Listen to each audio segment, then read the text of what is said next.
Hi everyone and welcome to my channel. In this video I want to teach you about function pointers in C++. Many beginners think that function pointers are extremely hard to understand, and to be honest, the syntax is one of the ugliest things that you are going to see in C++ language. But in this video, I decided to simplify it and to make it understandable for every single beginner. So in this video, you are going to learn how to use function pointers and why they exist, what is their purpose. But before I start, I want to answer a question that I get very often, and that is related to building user interface applications in C++. So in my last video, which I will link here, I decided to show you how you can use C++ Builder in order to build user interface application in less than 10 minutes.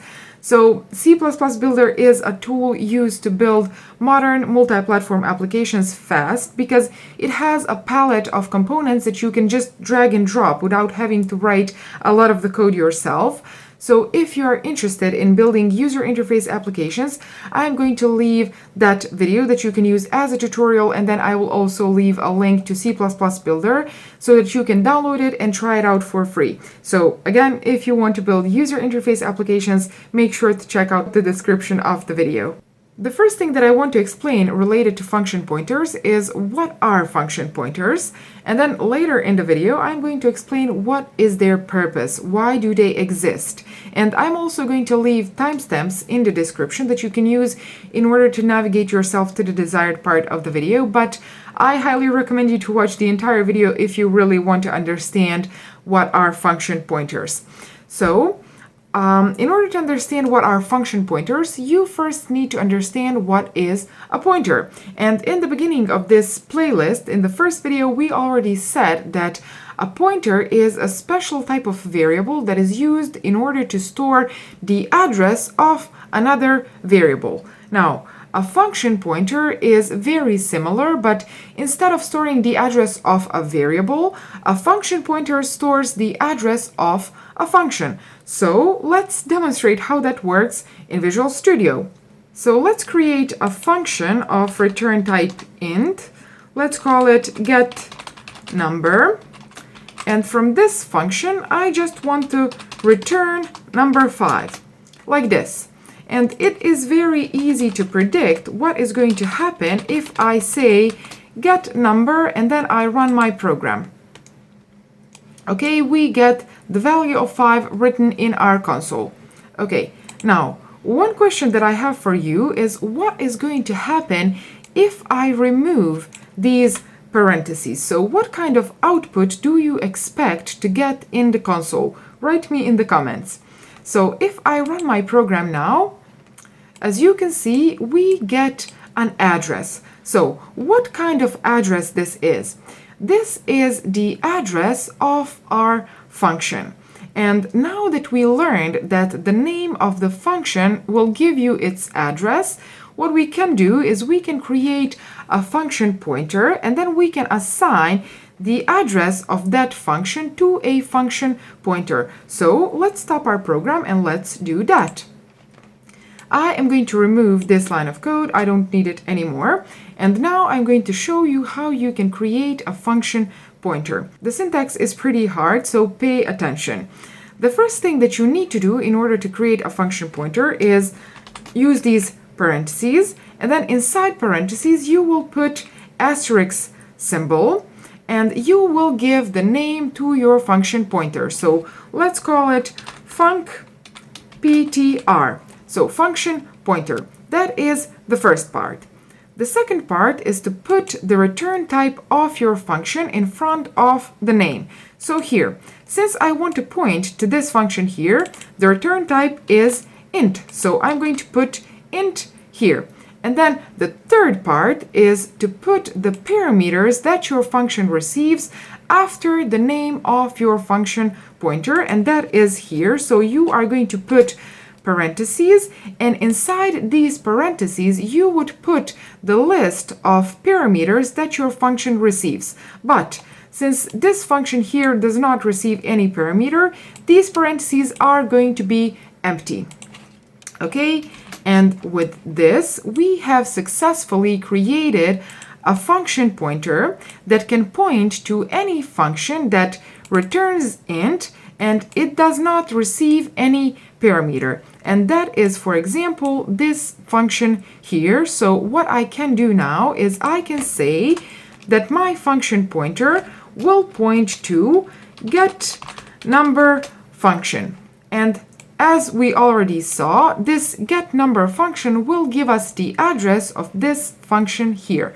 So what I can do now is I can use this function pointer in order to invoke this function. So I can say cout funcPTR like this. So the approach is absolutely the same as invoking that function directly, but instead of using the name of the function, you just use the name of the function pointer. So if I run the program, as you can see, we are going to get the value of 5, but we have invoked this get number function by using a function pointer.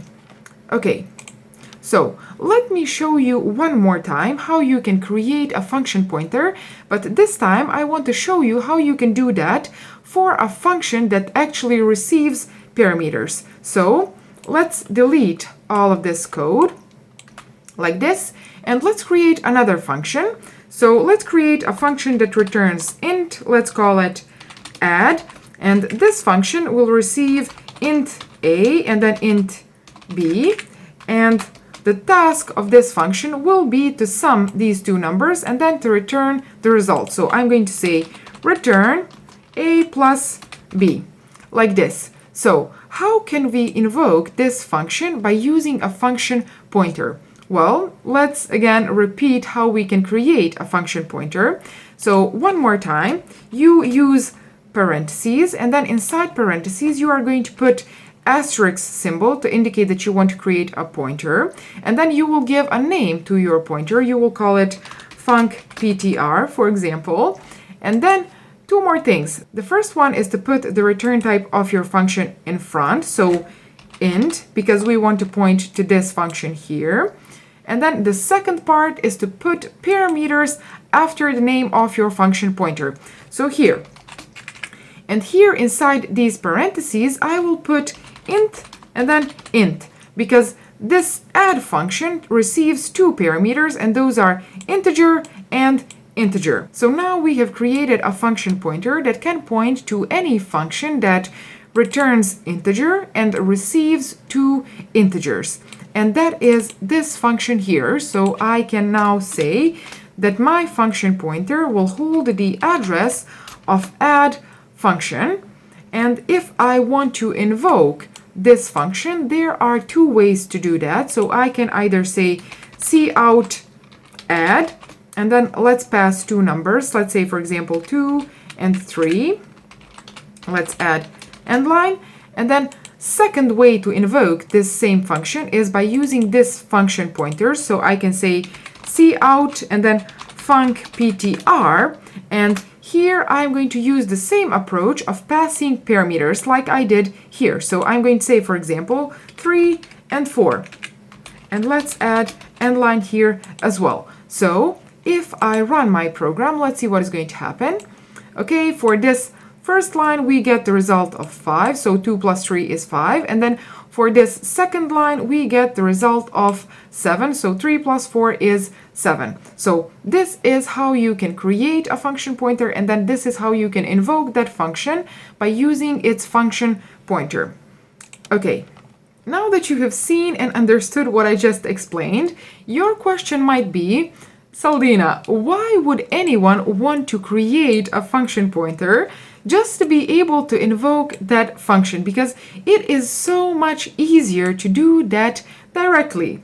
And the answer to your question is you are absolutely right. But this is not the purpose of function pointers. This is not the reason why function pointers exist. So let's talk about the real purpose of function pointers, why they exist, and when we can use function pointers.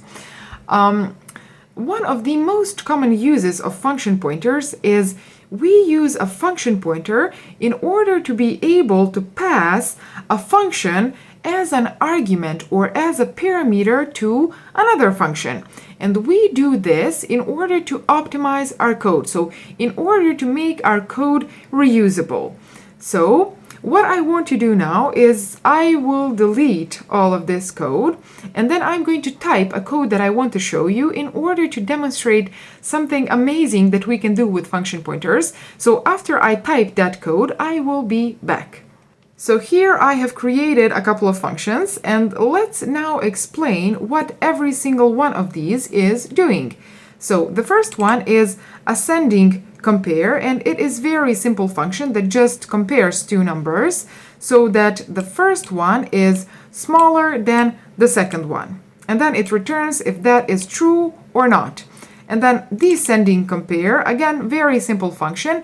And again, it compares two numbers, but in this situation, the first number needs to be greater than the second number.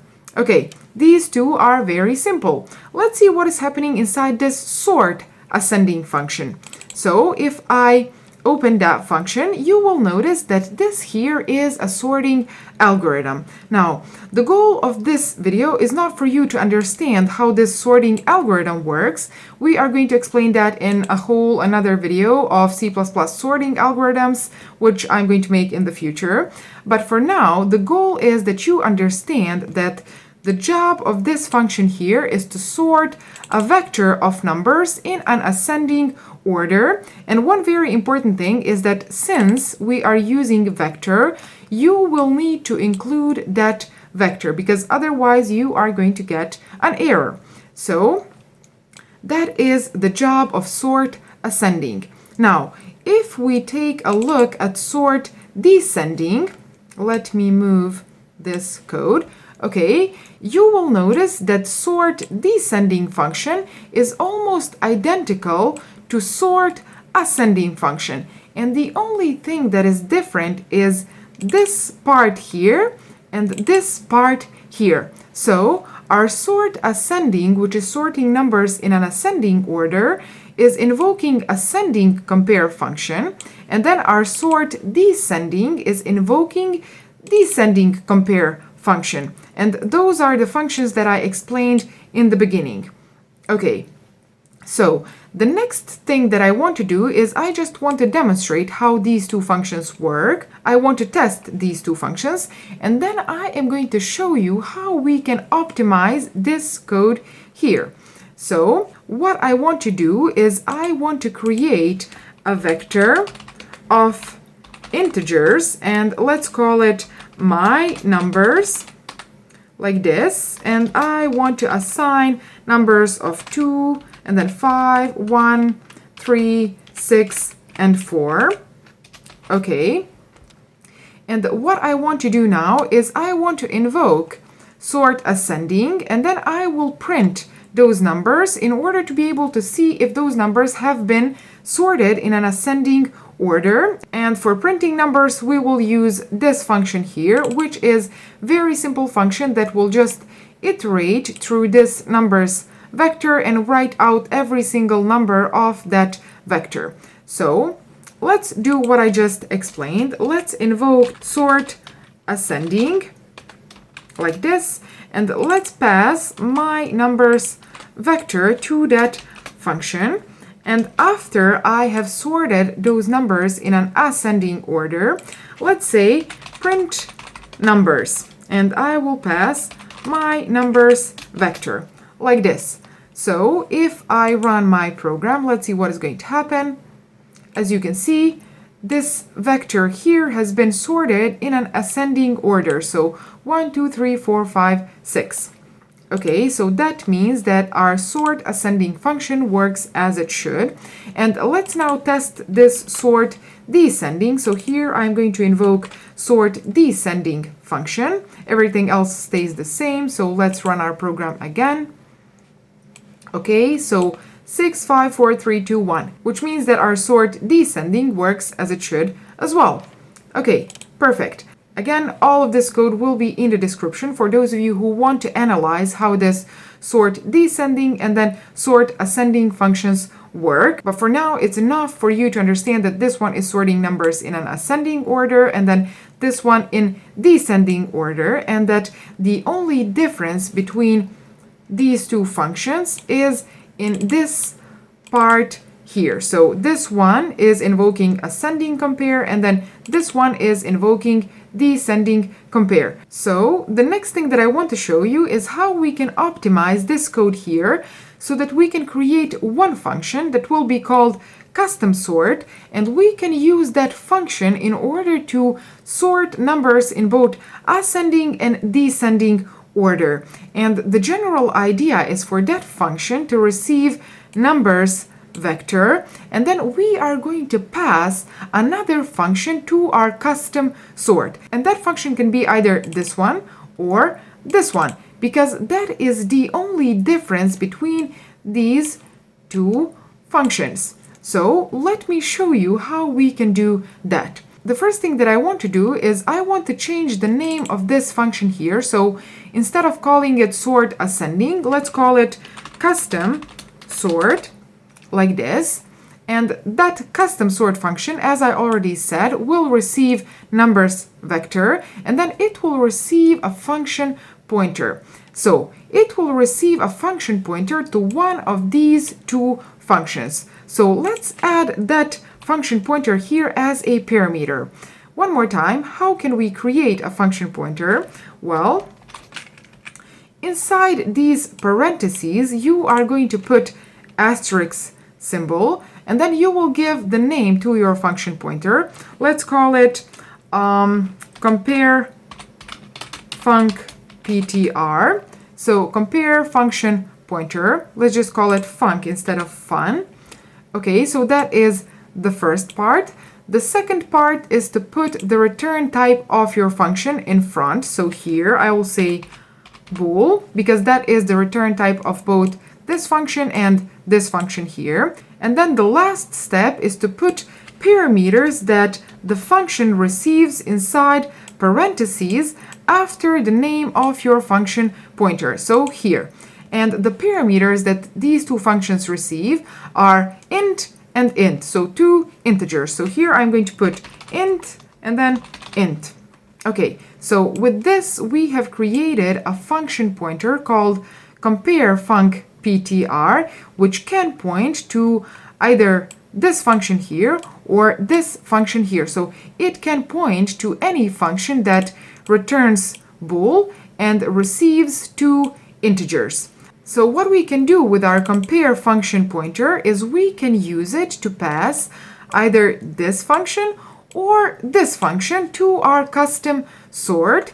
So since this part here was the only difference between sort ascending and sort descending, if I change this with my compare function pointer, that means that whichever one of these two is passed as argument to our custom sort, that one is going to be invoked here. So that means that now we can use custom sort in order to do both ascending and descending sort of this vector here. So that means as well that now we can delete sort descending. So let's test this function here. So I am going to delete this part here, and what I want to do first is I want to create this function pointer in my main function. So I will do it here. Again, inside parentheses, you put asterisk symbol, and then you give the name to your function pointer. Let's call it func ptr, and then you put the return type of that function here. Since we want to point to one of these two functions, the return type is bool, and then they receive two integers. So the return type goes here, bool, and then the parameters go here inside parentheses, and those are two integers, like this. So we have created a function pointer that can point to any function that returns bool and receives two integers. So the first one that I want to assign here will be ascending compare, like this. So now I'm going to invoke my custom sort function here, and I am going to pass two parameters to that function. The first parameter is numbers vector, so my numbers. Okay, and then the second parameter is a function pointer to a function that returns bool and receives two integers, and that will be this function pointer here. Okay, perfect. So now if I run my program, what do you expect to happen? Write me in the comment section. So let's run the program. Okay, and as you can see, the numbers of my vector have been sorted in the ascending order. So 1, 2, 3, 4, 5, 6. And for that, we have used custom sort function, and we have passed our vector and a function pointer. So we have passed ascending compare to our custom sort. So we have basically used a function pointer in order to pass one function as an argument to another function. And let's now test this with descending compare. So I'm going to say descending compare here, and that is the only thing that you need to change. And now this descending compare will be passed as an argument to our custom sort. So if I run my program now, let's see what is going to happen.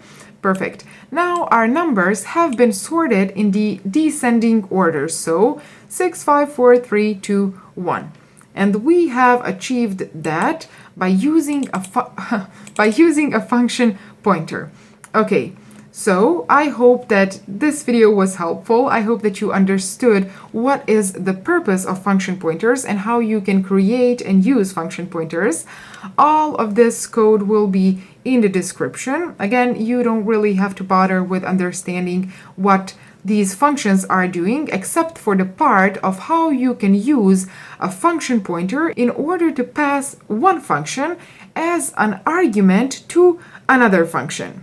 So I hope that you enjoyed this video. If you did, please give it a thumbs up for the YouTube algorithm. That helps me a lot to reach more people. And then share it with someone else who would also like to learn programming, because the topic of function pointers is not very beginner friendly. So if you found this video helpful, you might make a very big difference in someone else's life, and you might help that person to learn programming much faster.